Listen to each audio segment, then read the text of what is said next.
Welcome, everyone. I am Eunice Lynn Nichols. I'm Vice President of Innovation at Encore, and we're a nonprofit focused on bridging older and younger people, bringing them together to solve problems and to co-generate a better future for all of us. We're so glad that you're here with us today for this conversation with Reverend Jen Bailey. She is a nationally renowned faith leader and founder of Faith Matters Network. She's a badass social entrepreneur and community organizer. She's a new mom, the host of Encore's upcoming podcast, and the author of a new and wonderful book, To My Beloveds, Letters on Faith, Race, Loss, and Radical Hope. So basically, Jen is my hero. During this 1-hour event, I'm going to ask Jen a bunch of questions. She'll read us a passage, maybe two, from her book if we have time, and then we'll open it up to take questions from all of you. So once again, thanks for staying on mute. Thanks for introducing yourself in the chat box. And as we have this conversation, feel free to put some questions in the chat box as you have them. So Jen, I want to start with just a brief description of your book, and then I'm going to just launch in with a bunch of questions. So the book, which I haven't gotten yet from Amazon, I am telling myself that your book has been so sold out that they delayed the shipping of my book by 3 weeks, but it's not here yet, but you'll see it in the corner of Jen's video there. It's a unique collection of love letters offering comfort, wisdom, encouragement, support, and hope to a pretty sprawling collection of beloved people in Jen's life who are building a better world, even in the midst of a lot of violence, trauma, and loss. And so for those of you who haven't gotten Jen's book yet, but I encourage you to do that, her letters are organized in 3 intriguing sections. Each one considers a central and profound question. The first section is about memory and asks, what is dying? The second section is about imagination and asks, what wants to emerge? And the last section is on living and asks, what is already blooming beautifully in the world? These letters are so inspiring, and they open up our imaginations to how we can actually hold all of our experiences, including grief and despair, and how we can compost them into a new life filled with courage, hope, and purpose, with really a vision for a shared future. So with that, Jen, I'd love you to just do a brief introduction of yourself, and in particular, tell us about the word beloved. What does that mean to you? Yeah, well, thank you so much for having me. I'm so excited to be in this community today and to be in conversation with all of you. I always introduce myself by naming my matrilineal line. So I would say that I am Jennifer, daughter of Christine, daughter of Harriet, daughter of Helen, daughter of Carrie, daughter of Sally. And so thus stretching back through my matrilineal line to the mid 1800s. And I do that in part as a way of reminding myself that I am a continuation of a story, not the beginning of it, that through my matriarchs, there is a wide range of the history of what it has meant to be, in particular, a Black woman in the United States over the past 100+ years. And so when I think about that term beloved and who is beloved to me, I count amongst those beloveds both people I know intimately and folks that I may not know in this lifetime, but who helped prepare the way for me to be able to live fully into my call and vocation in the world. It helps that in the text of my faith tradition, the term beloved shows up a lot in the Bible, both as a way of addressing community and being in community with one another, and as, like, we're reading Song of Songs, like a pet name between lovers, right? So it has this very broad history in the context of the Christian tradition. And to me, I also, one of my favorite books of all time, which shows up in the book, is Beloved by Toni Morrison. And so I was thinking about the multitudes of ways I wanted to address these people in my life, both those I know, those I've never met, and those who have yet to be born. This term felt like the right one. Wow, I love that. Beloved, I was an English major in college, one of my favorite books to study. Can you tell us a little bit about why you chose the format of letters? Yeah, I didn't know how else to write the book, to be honest with you. It might feel counterintuitive. I am a millennial, and very much one. So I'm much more used to email communication or text messages. But when I thought about how I could move beyond sort of the way I can get in my own head sometimes, especially in the writing process. I thought about how important it would be to me to be able to envision who I was writing to. And Mm. so, this idea of a letter and seeing myself again as part of a great tradition of letter writing. I mean, most of the New Testament is epistles, right? They're letters to people.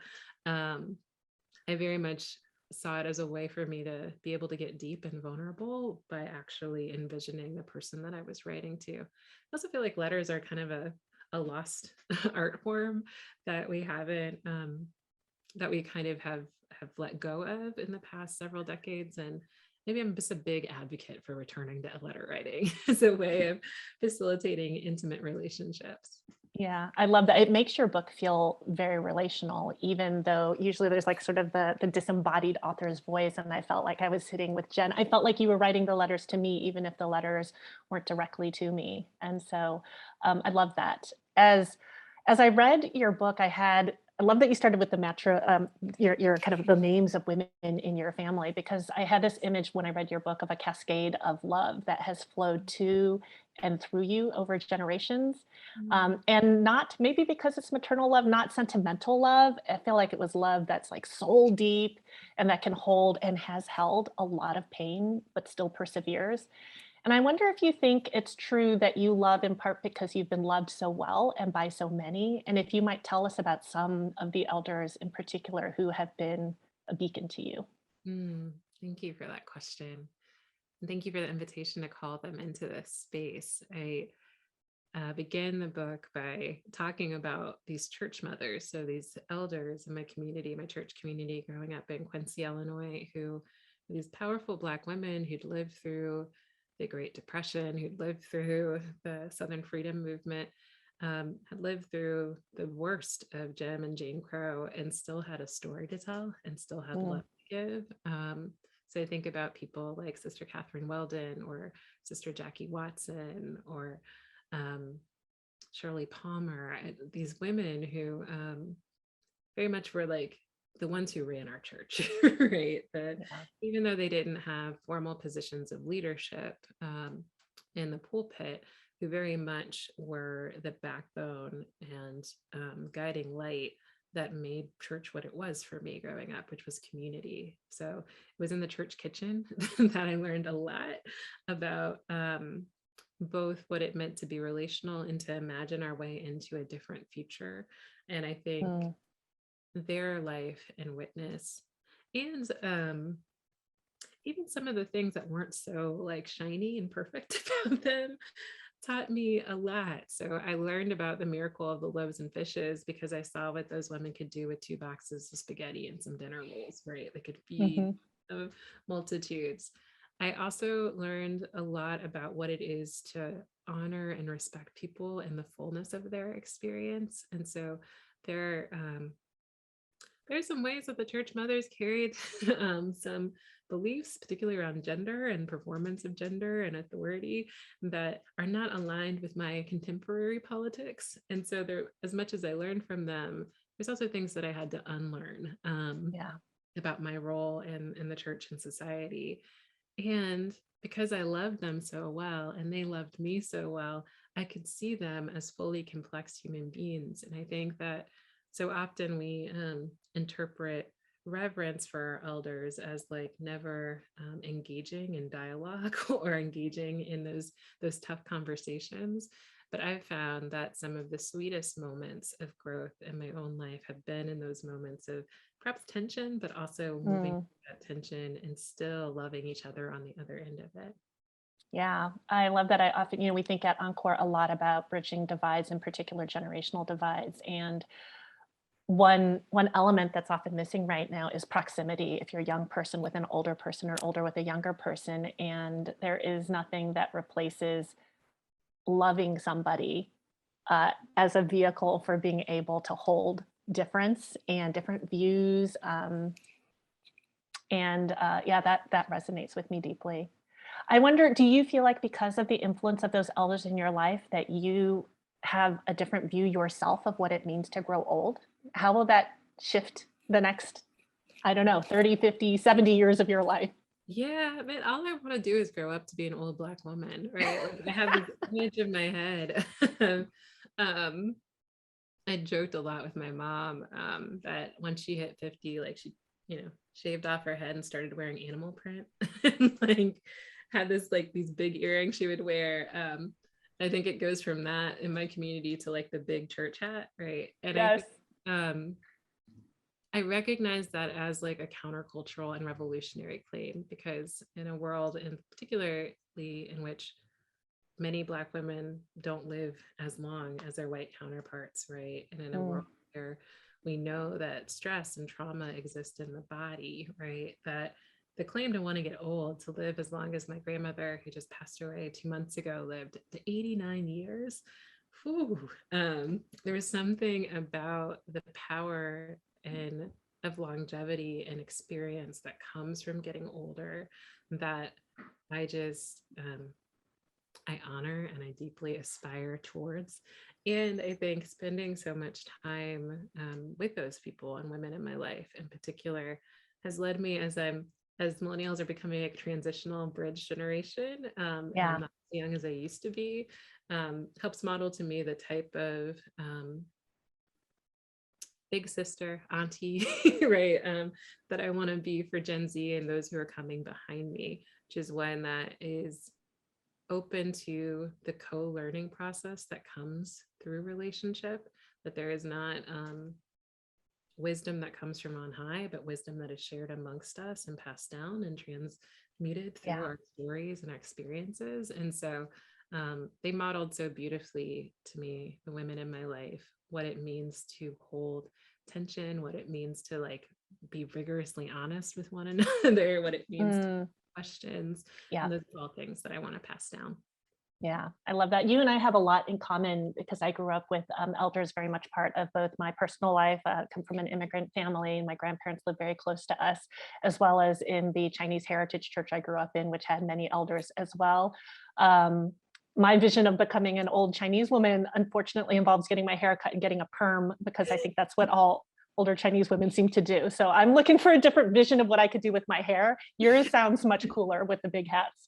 Um, but I do want to talk about, I think if like you and you grow up in a setting surrounded by elders, I think you'll experience loss earlier. And then you and I also have a shared experience of losing our parents early. So I lost my father when I was 20 to cancer, my mother to cancer as well, just 3 years ago. And my father-in-law 2 years ago, a close college friend just last year. And then I just came back 2 weeks ago from attending the funeral of my last remaining grandmother on my husband's side. So between the pandemic, racial reckonings, fire, floods, global unrest, this has been a time of great loss for everybody.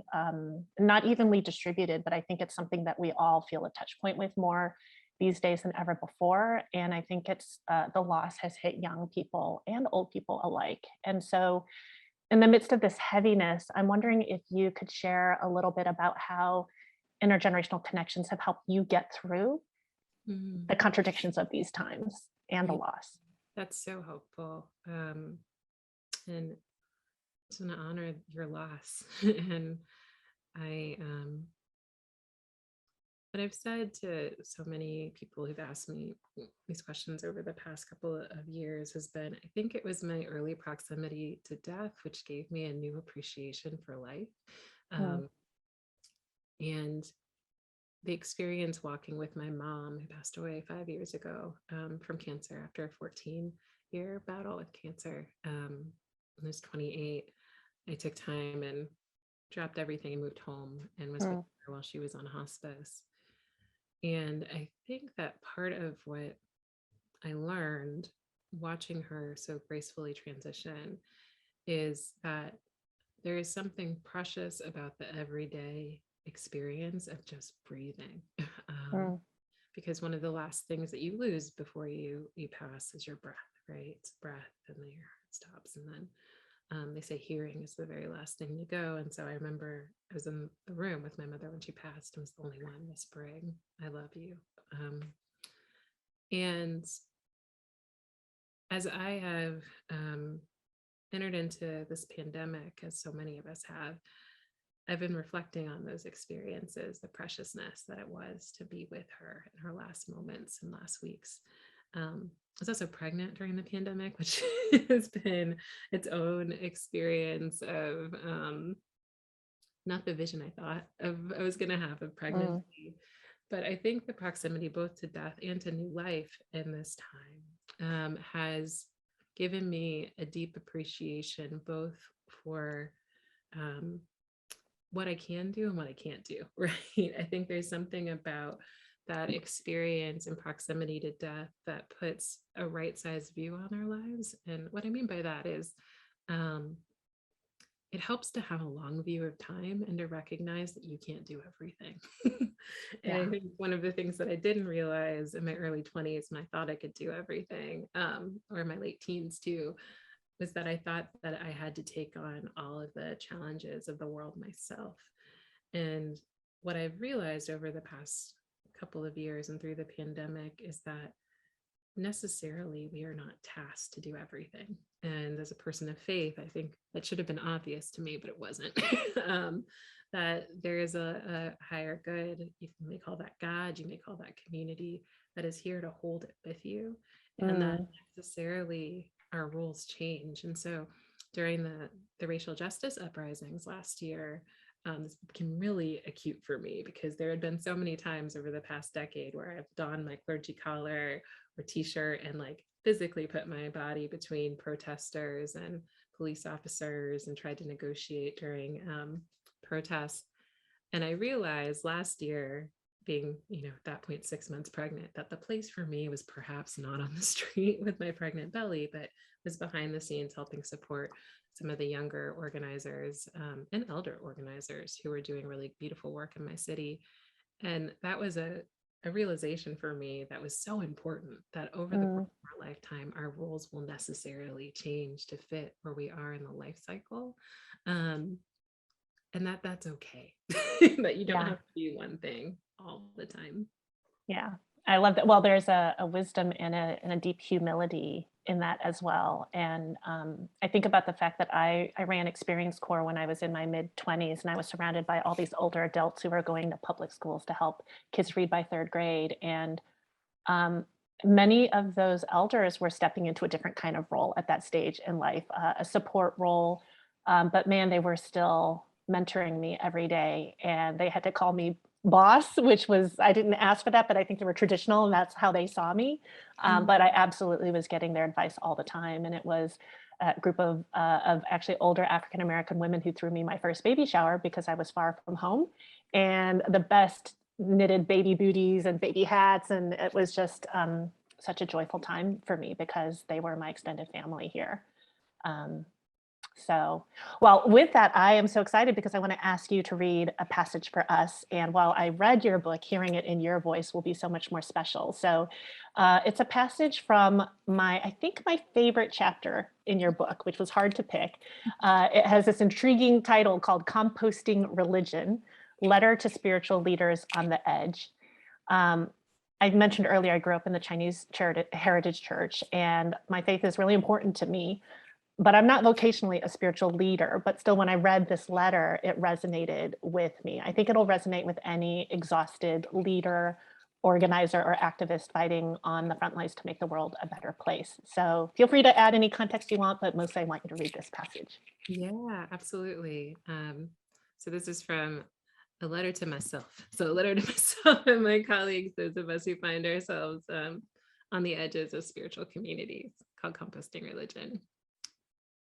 At times, it may feel like the earth is literally moving under your feet as you attempt to step in one direction or the other.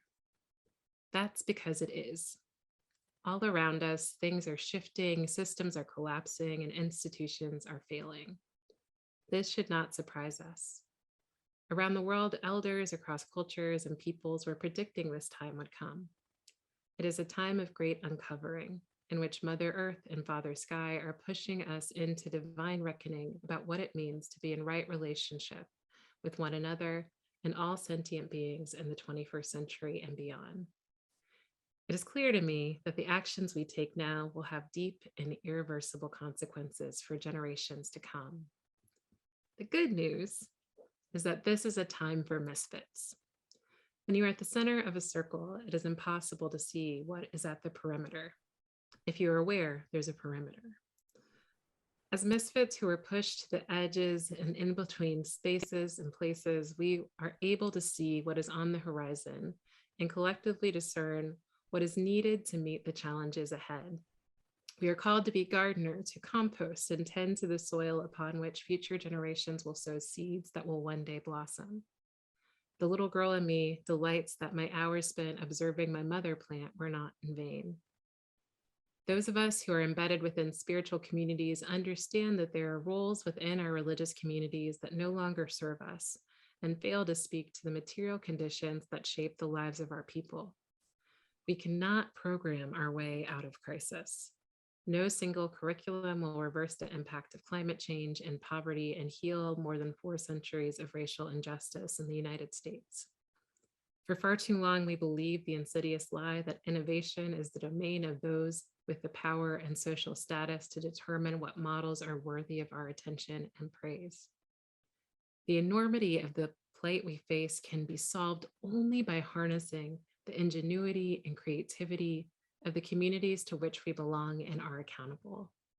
This season will require us to recover ancestral wisdom and practices that we lost or undervalued, repair the deep breaches in our interpersonal and communal relationships that replicate patterns of harm and destruction, and reimagine the possibility by stretching ourselves to see beyond the realities of our current circumstances and daring to dream something different into being. These 3 words, recover, repair, and reimagine, remain at the center of my discernment process as I try to understand the evolution of my calling. My path is not linear. There are times I feel like I'm chasing the shadow of something I cannot fully see. But when I'm feeling particularly churchy, I wonder if that shadow is the spirit of divine revelation. We can chase it, yearn for it, interpret it, but never really know its true form. The great news is that we don't have to face those challenges alone. In the words of the great prayer created in honor of Bishop Oscar Romero, we cannot do everything, and there is a sense of liberation in realizing that. This enables us to do something and to do it very well. Thank you, Jen. I love that phrase earlier on in that passage.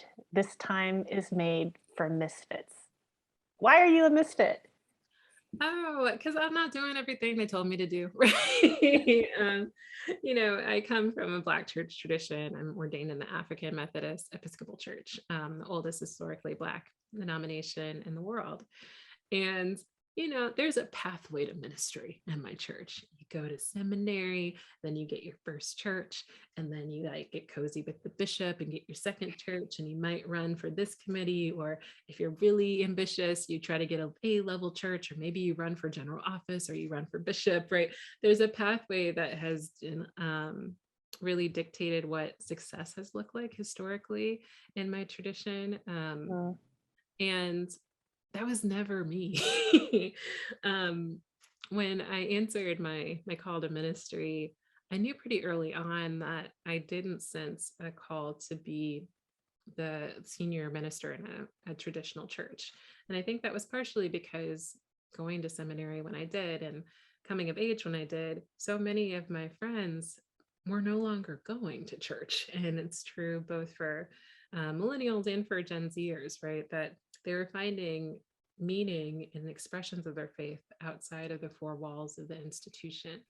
Now, the institution is still deeply important to me. Like in pre-pandemic times, I would show up every Sunday and be on my mark in the pulpit at my local church here in Nashville. And I'm still on every Sunday on Zoom in my seat and doing what I need to do, right? And I think it's very clear to me that we are in a time where there are things that are dying. And part of that is the way that we thought we needed to do community through our faith. And that looks like perhaps rethinking what those Sunday morning services look like, or Wednesday night committee meetings and Bible studies. And there wants to emerge like a sense of deep yearning among my colleagues and friends and I for something different, a new way of expressing. And so I tried to explain that to my ordination committee, and luckily, I had some really good advocates who were a hedge of protection for me in that Mm, process. And so, I think I continue to be and most often find myself in community with other leaders who find themselves, whether that be in the institution of the church or on the edges of social policy work, or folks who are, trying to do their best around things like immigration reform, whatever the issues are. I surround myself with misfits. And I think it's partially because we don't quite know where the answer is going to come from. And like a mm. passage, like when you're on the edge of something, you can see a whole lot more than you can if you're at the center of it. Yeah. I actually love that part as well, this picture of you on the perimeter. Um, and what's interesting to me about that where you said you sometimes don't even know that you're there, but in order to see clearly, you would actually need many people on the perimeter to have that view to see into the center. And that really resonates with how important community is to you and relationship. Um, I'm curious if why you think so. You've always been a misfit. I actually have always felt like I was a bit of a misfit as well. And maybe there's something about being countercultural or outside of the dominant culture that kind of heightens that. Um, why do you think the time we're in right now is particularly suited for misfits to either lead or take action? Because everything's collapsing, right? Like, and what I mean by that is like, to very much position my timeline on this earthly plane. I graduated from college in 2009 into the worst financial crisis we'd seen since the Great Depression. Right. I feel like I've observed these moments over the last, three, almost 3.5 decades I've been alive, right? Of these major transitions in our societies and cultures where some of the very institutions we thought were going to be around forever are now not there Mm, anymore, where there are real questions, at least in the US context, about whether our democracy is going to hold together. And it's really difficult when you're in the thick of something to be able to see clearly, right? And so I think in the same way that the church won't program its way out of um, recruiting young folks back, which seems to be the posture that many churches take. I think the same way thing is true about the many contexts we find ourselves in, that it's only folks who have the creativity and the ingenuity to see beyond the present into the future, um, that will be able to help us through envisioning what comes next mm, in our society. And I'll say that having had the pleasure and real privilege of attending some very storied institutions for my education throughout the years, I actually think it's the wisdom of the church mothers that are going to get us through, not necessarily what I learned in my seminary classroom, right? But like, that actually the people who are most well suited are not just misfits, but those who have been able to survive and thrive at the margins against the greatest odds, who have been finding creative ways to do mutual aid before it was called mutual aid, mm, and support and nurture communities. And necessarily, I've noticed that most of those communities tend to be intergenerational, right? That build on the yeah. wisdom of senior saints and playground prophets, as I call them, right? That there is something about intergenerational connections and knowledge sharing and doing life together that is particularly well suited in this moment of collapse to envisioning something deeper and greater and perhaps better on the other side. And I say that not to be like Pollyanna-ish, right? Like I recognize like challenges are real, like real deathly consequences to our actions now.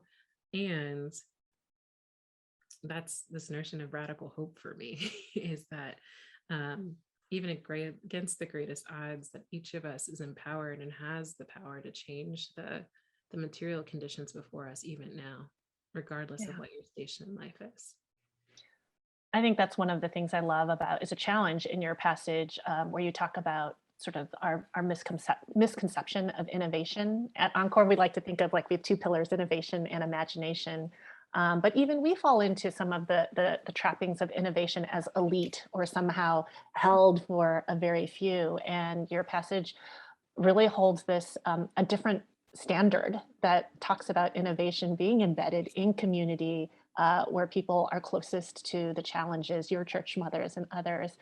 I'm wondering if you have some concrete examples of the ingenuity and innovation you're seeing at that community level of younger and older misfits kind of banding together to take action with one Yeah, another. absolutely. I always shout out my friends at Nuns and Nuns, NONES and NUNES, an amazing organization of spiritual seekers. And we're mostly millennials and Gen Zers who don't necessarily ascribe to a particular faith tradition, who've been building these amazing relationships with nuns, like sisters religious, who are mostly in their 70s, 80s, and 90s, building community, thinking about what it looks like to pass down and transition resources and stewardship of resources, living in intentional communities together. Mm, And through that process, to me, really revisioning what it means to take on and embrace what we inherit and pass something forward. So there's some of the folks that immediately jump to mind who are doing beautiful intergenerational work. Um, it's interesting. On Sunday, I had the pleasure of being a part of a sunset ceremony for an organization in Oakland, California called the One Life Institute, which had been mm, around for, 17 years doing direct work with organizers and activists and providing spaces of spiritual sustenance for them and retreats, and are largely run by people in their 50s, 60s, and 70s, and who had decided in a beautiful modeling, which is countercultural, to sunset the organization. mm, And so, as part of that sunsetting process, they passed down parts of their curriculum to organizations run by millennials and Gen Zers, including Faith Matters Network. And one of my new favorite organizations that I learned about, this beautiful group that has just, cropped up in the past 2 years, the community that does community healing circles called Freedom Community Clinic in Oakland, that has been bridging traditional medicine. So it's run by some folks one of whom is about to graduate from med school, with community-centered healing practices and trying to recover things like the roots of acupuncture and other mm. practices. And I'm like, man, isn't that a beautiful model to sunset, but recognizing that even if an organization is sunsetting, that the sun still is there and rises. It's just about transforming forms. And so those are two specific examples that immediately jump out to mind for me. I love that. And it is so countercultural. I think about both the sort of the courage and the humility it takes for an organization to make that call, or for a leader to make that call, and then to so intentionally invest the components of that in younger people. Is that why you call the chapter composting religion? Like, is that what you mean by it? Yeah, so part of that metaphor comes from, I began my career in the food justice movement, so doing Hmm. organizing in food desert communities, and got to know through that work a lot of folks who are doing sustainable agriculture and doing things like composting on a citywide level. And learning that term was interesting to me because it's something my grandmother had always done, right? So both of my grandmothers were gardeners, and my mom was a gardener. Um, who'd grown up in agricultural communities in the South. My grandma Harriet in Southern Georgia, Northern Florida, my grandma Vera in Arkansas, and knew how to grow from the soil. They didn't call it composting, but I knew all the scraps ended up in this like red jar that then went into the garden, right? Um, and so when I think about composting and this metaphor of composting religion in particular, it's about taking that which is most nourishing and sustaining from that which is in a death and dying process, which is a natural process, and using it to fertilize and nourish that which wants to emerge and is coming forward now. And so that metaphor for me is about not letting things just die for the sake of dying, right? But actually taking and honoring that which is still there to nourish us and help move us forward. I love that. And I think about, you'd raised the example of nuns and nuns. And one of the things I've always been fascinated about some of their roots is the way they have used and engaged in the space of the women religious, these convents that are uh, not getting filled with new people, and yet these spaces that could actually be dying are being repurposed and reused for intergenerational meetings and learning and growth and and kind of plotting action together. So I love that. I love that picture. Um, I want to transition a little bit to a conversation you actually had with one of your mentors, the great Krista Tippett from On Being, at a summer event we hosted called Co-Generate. And you said something there that has stuck not only with me, but the entire Encore team. So I'm just going to read what you said back to you. You said, not giving up on each other feels like the moral mandate of our time. At a time when culturally we're so deep, toss one another aside to say that we're not going to give up, that we see something beautiful and important and vital to our survival in this conversation across generations feels countercultural and necessary. So you advise people who want to begin this constructive work of bridge building to start by answering 3 questions in one of your letters. I think the 3 questions you asked are, what are you bridging towards? What are you bridging over? And what is your bridge made of? Can you say a little bit about why you think those 3 questions are the right place to start? Yeah, so I'm going to be honest, it came out of snarkiness. I have been a part through a project I co-founded with 2 friends several years ago called the People's Supper, of a lot of spaces that talk about bridging difference, and have noticed in my professional vocational life a lot of like attention to it as like trying to figure out the arts of bridge building. Can we just figure out how to get people, if we just use this method and this thing, we can make all Democrats and Republicans get along, right? For example, and sitting in some of those spaces, to be transparent, I'm like, man, people are arrogant, right? Like, and so I share that to say, as I was thinking somewhat snarkily about like what I've learned through this process of the People's Supper, which has been gathering people across dinner tables over the past 5 or so years, it's that we have to be very clear both about the vision that we have on the other end of the bridge, that bridging for bridging's sake has its merits, but what is even more powerful is having a collective vision that we all, in the words of the great writer Toni Cade Bambara, who says that the movement must be irresistible, right? That like our vision for the future must be irresistible to everyone. And so having a collective vision of what that irresistible space looks like and feels like, that allows people to feel like they belong deeply, is so important. The second question, what were we bridging over? I think there is a framework within bridging where people don't like to touch the controversial stuff. And the truth is, if we can't be honest about the things that have kept us apart, whether that be race or age or socioeconomic status or just proximity, right? That there are histories and that have been deeply ingrained and institutionalized that need attention to, in order to authentically be able to meet people in the space of their common humanity and experience. And then, what is your bridge made of? This is not easy work, right? Like, I don't know about you, but if I'm going to tackle in community the challenge of climate change, I don't want a bridge made of sticks. I want one made of steel, right? Or of in the case of climate change, very strong, right? Material that will last.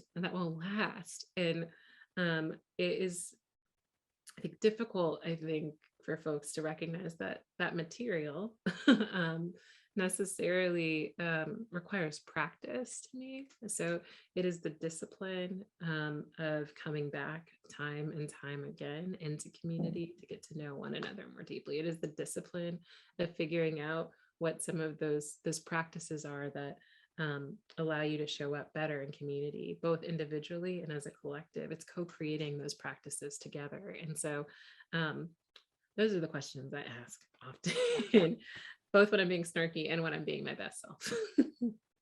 Can you give us, we have a lot of people in the audience that probably do a lot of on the ground work embedded in the community, and our leaders.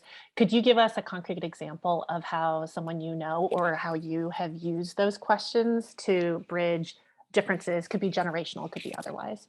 Sure. I think it's been showing up most recently in the work that we've been doing at Faith Matters Network, emerging through the pandemic.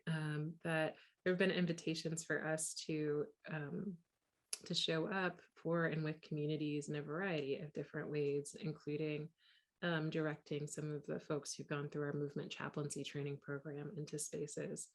And through a project that we have in North Carolina. I've just wrapped up in North Carolina with 50 pastors. They're called Disciples of Welcome, which is probably the most concrete example of radical hospitality and bridging divides work that we've done, training these pastors to be able to host conversations in their community across lines of difference.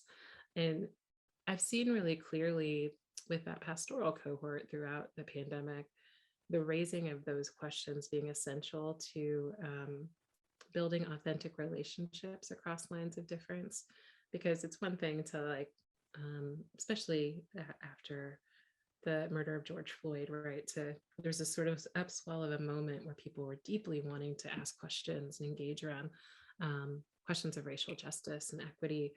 And if what you're bridging towards in that case, posing these questions, is the not a transformed community in which everybody is seen as fully human and belongs, but like a nice thing to do and checking off of your list, engaging with, a Black community or a Latino community for the sake of checking off, I mean, in this case, your liberal boxes, right? Like I did the thing, I had dinner with this person. I've now awoken to all of the things, right? That's not like building authentic community. There is a pastor, Reverend Benny Oakes, who went through our program, who lives in Elizabeth City, North Carolina, which was in the news because it was the first place where there had been a shooting of an unarmed Black man post Derek Chauvin trial. And Benny, having been through this program, Disciples of Welcome, and doing this bridging divides work, over time had developed a relationship. He is a white United Methodist pastor with a pastor in town, Reverend Javen Leach, who's a CME, Christian Methodist Episcopal pastor. He's African American. And even before all this had happened, they'd started having these community suppers and asking this question of what are we bridging towards? So when the shooting happened, it wasn't like they had to call up a stranger. They were calling up people they were already in authentic relationship because the bridge they had built was solid. And Reverend Javen said that you have to build, and reflecting on this, trust before tragedy. And I think it's such a concrete example of these dinners that they had been hosting, both virtually and before the pandemic in person, had established the trust so that when tragedy happened, it wasn't that they were calling up a stranger, it was that they were calling up friends to being relationships of the community didn't turn into a powder keg. Yeah. Wow. That is a really powerful example, and kind of exhorting us also to invest deeply in those relationships and be far less transactional about it, right? Because it means you build a relationship before you even know what the fruit of that will be.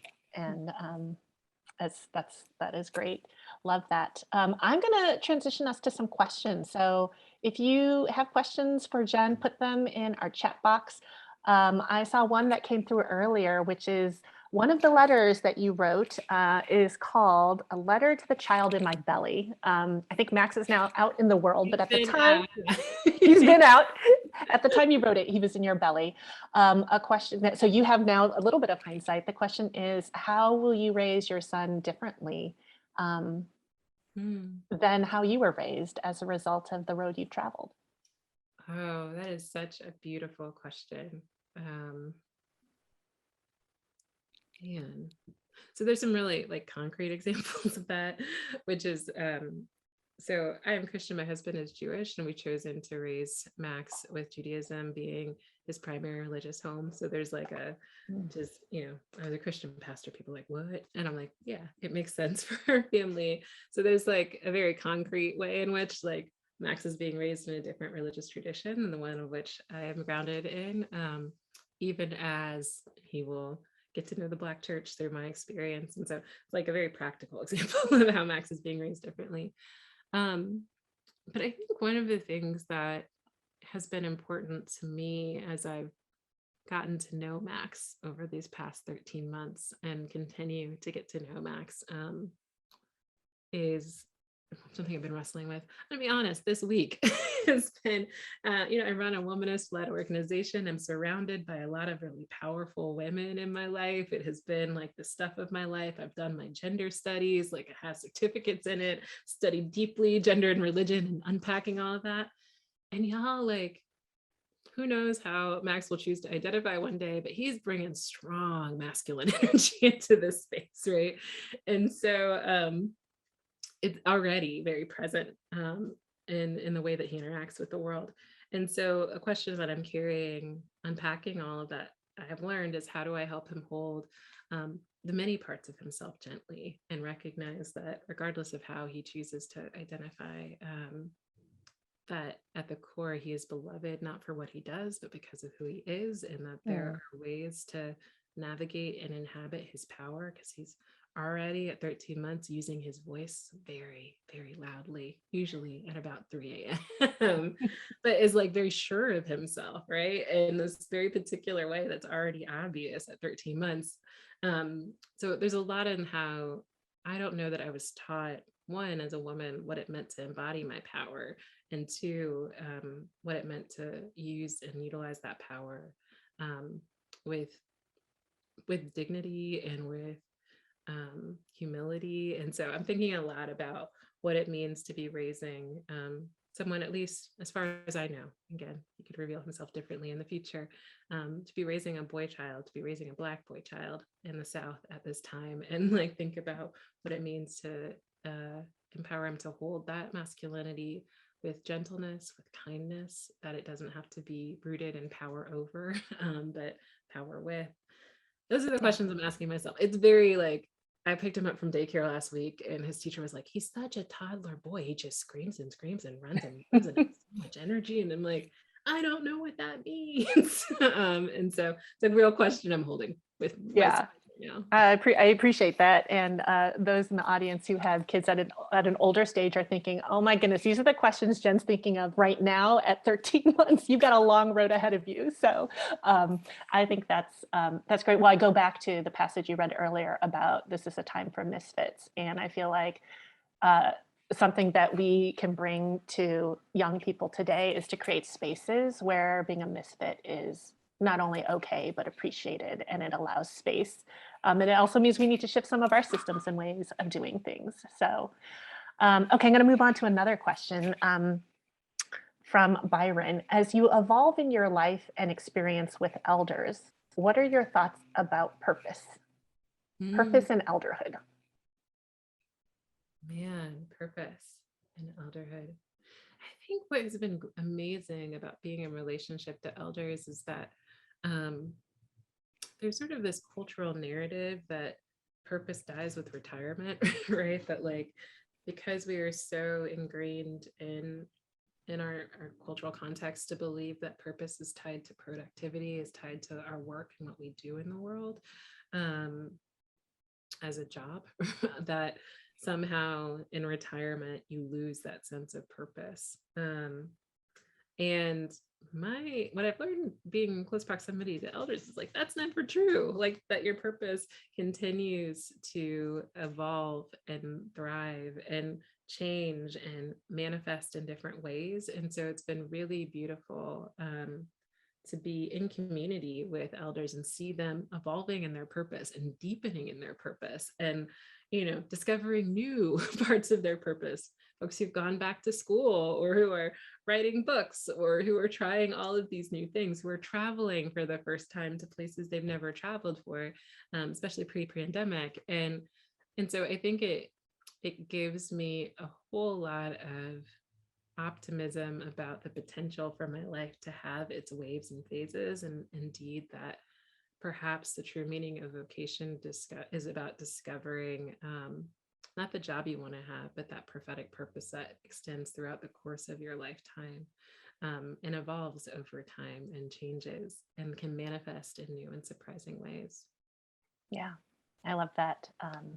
And this thought that you can constantly and will constantly evolve. I've seen that I've always had older generations in my life. And I think the way that I will age differently is that assurance that I will continue to grow and contribute in the ways that I can and learn, which is very exciting. So we have one other question from, let's see, from Kathy. She says, what suggestions do you have for those of us who are not spiritual leaders, but want to contribute to a healing, learning, hopeful community? Where can we find knowledge that we don't have yet or even know we need? That's a great question. And I think, I swear, I'm not trying to be, this is not a cop out, right? I think you probably have some of that innate knowledge within yourself and surrounding you. And so, what I mean by that is, I think my experience over these past couple of years helping run that organization I run is that some of the most deep and authentic and beautiful rituals that have emerged as part of our healing modalities emerge not necessarily out of the great religious traditions, but out of what people were doing side by side in their communities, helping one another thrive and grow. And so I think very practically, it's about recovering and rediscovering those moments of your own sort of canon, if it were, right? So in the church, we talk about a canon of scripture. But to me, I've found that like my canon includes scripture, but it also includes Beyonce, right? Like it also includes the wisdom of church mothers. It also includes some of those things that, and bits of knowledge that have been transferred to me through the ages. And so I would start by examining, and perhaps it's, active writing a letter back to yourself of the things that you've learned in the places and spaces that have been most important. And then I do think there are always new and beautiful projects that are emerging that are teaching us something new and helping us pay attention to what's going on in the world. And so, I lift up not just the work of Faith Matters Network. I think about my friends in Detroit with an organization called Healing by Choice that's doing this really beautiful work recovering, again, sort of ancestral practices of healing. I look at that is not within a particular faith tradition. I look to nuns and nuns. I look to other groups who are starting to rewrite the script of what deeply spiritual knowledge looks like. I think some of the beautiful work and conversations happening out of On Being, right? That there are all of these spaces that are helping us reimagine what we consider sacred to exist outside of and along and accompany, I would say, maybe more accurately, the traditional spaces of knowledge that we often lean on. That's great. I think we have time for one last question from Kate Hopke. She asks, can you talk about the relationship between inner life and the work of racial healing? Oof. In 2 minutes. 2 minutes. Let me answer that question. So I think I'm holding that question, thinking about the deep work that often racial healing for me as a Black person also is like intergenerational, like healing from trauma that has existed in my family, and having some of those deep conversations about and recovering some of the experiences that, in this case, like my grandmothers and my great aunts didn't want to share about their experience growing up in the South in the 1940s and 50s and 60s, right? That like they thought that in not telling me about some of their experiences that they were protecting me, when really the transfer of those stories and narratives I've found is so important to helping excavate some of the pain points and where it hurts so that we might heal. Because I think part of healing is necessarily identifying those areas of hurt. And so part of that has required an inner work in me, both to be able to receive those stories and interrogate for myself the areas in which I need to do my own healing and work. And so it's interesting. I'm on a call with Encore, that intergenerational spaces of transferring stories and getting to the roots. And I would say, regardless of what your racial identity is, of your family's experience of race and being racialized in the United States, everybody has an experience of it, whether or not we're conscious of it. And transferring that knowledge and stories is the first step to both identifying where it hurts and to understand ourselves as part of a longer and bigger story around race in the United States. And doing that self-work to know when and how to step in and step out of the conversation as a way to navigate the transformation that's happening within, because sometimes I just can't talk about race, y'all. It's just too much, right? It gets overwhelming, which is when I go back into practice and into ritual and step away. In your book, you talk about storytelling as an act of defiance. And I appreciate you always coming back to what are the stories we're telling. We're getting towards the end of our time together. I want to make sure you know when you get Jen's book that there's a postscript in the book that is actually, so Jen, it's practical. There are all these prompts in different categories to help spur conversation across divides, across relationships. And there's actually a section with prompts to talk about faith, radical hope, loss, but there's also a section for people of color and one for white folks. So check that out, and definitely the prompts are fantastic. I want to end once again on Jen, on your voice. And there's another passage, a shorter passage I wanted you to read to us to close out our time together. And it's from a letter to my fellow foodies in search of a communal table. Great. I spent time sitting across from people whose life stories are wildly different from mine. There was the Chicana elder who labored with her family of migrant farm workers under the harsh conditions of California's fruit orchards for wages that were often withheld or outright stolen. There was a conservative pastor from rural North Carolina who shared openly about his father's alcoholism and abuse. There was the college senior, a refugee from Somalia, who could not fathom the entitlement and ingratitude of his peers who complained about the options in the dining hall. Each story was sacred. Each personal account taught me a little bit more about the rich strands of experience that make up the American narrative. I am grateful for the time I invested at those tables. I believe the great question of the 21st century is the question of how we be together, not how we are together or how we relate to one another, but how our states of being, our very essence, touches one another and learns to thrive in a state of interdependence.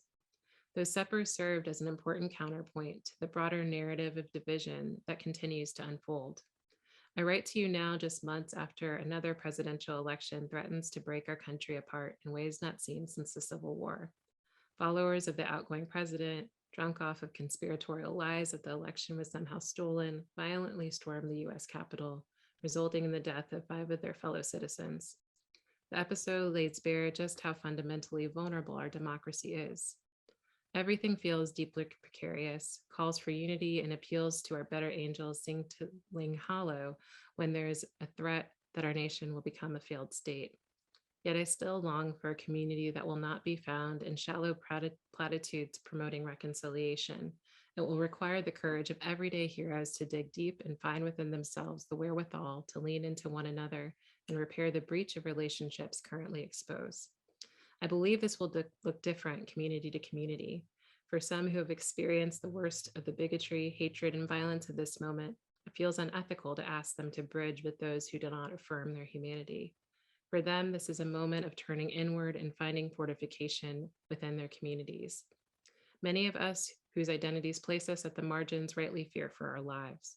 In the absence of safe spaces, we need to create brave spaces of healing and fortification that will thicken our relationships to one another and ensure that we can withstand the difficult days ahead. For others, the call is to bridge across lines of difference. This bridge building work is at the core of an act of radical hope and hospitality. As Priscilla Schreier reminds us, it is not an invitation into unity, a vision of unity through sameness. Instead, it invites us to lean into our radical differences by inviting strangers to lean into vulnerability and share the truth of their life experiences, their hurts, challenges, joys, and concerns, to uncover the humanity in each of us. It will require loving accountability to call out patterns of behavior that can be harmful and destructive to the livelihood of others. There's a temptation in these bridging spaces, particularly among my white liberal friends, to only want to bridge with those whose difference is discernible to the human eye. To them, I say, for the sake of your beloved human siblings, particularly those of color who have not yet had the emotional space to be your teachers, please take this moment as an opportunity to also bridge with those whose diversity is not as visibly acute. For those in urban areas, that means bridging with rural communities. For those who carry educational privilege, it means listening to those without a college degree and recognizing the knowledge gleaned from their experience as valid and true. For those with family members of a different political party, bridge building means practicing deep listening that gives space to take their viewpoints and concerns into account. Thank you, Jen. You have made a really compelling case that the only way to be together is to be loved and to treat each other that way. So I want to thank you today for expanding our view of what it means to be extended family, for being part of the Encore extended family, and for gracing us with the richness of your language and your writing and opening up so much of your heart and your story to us.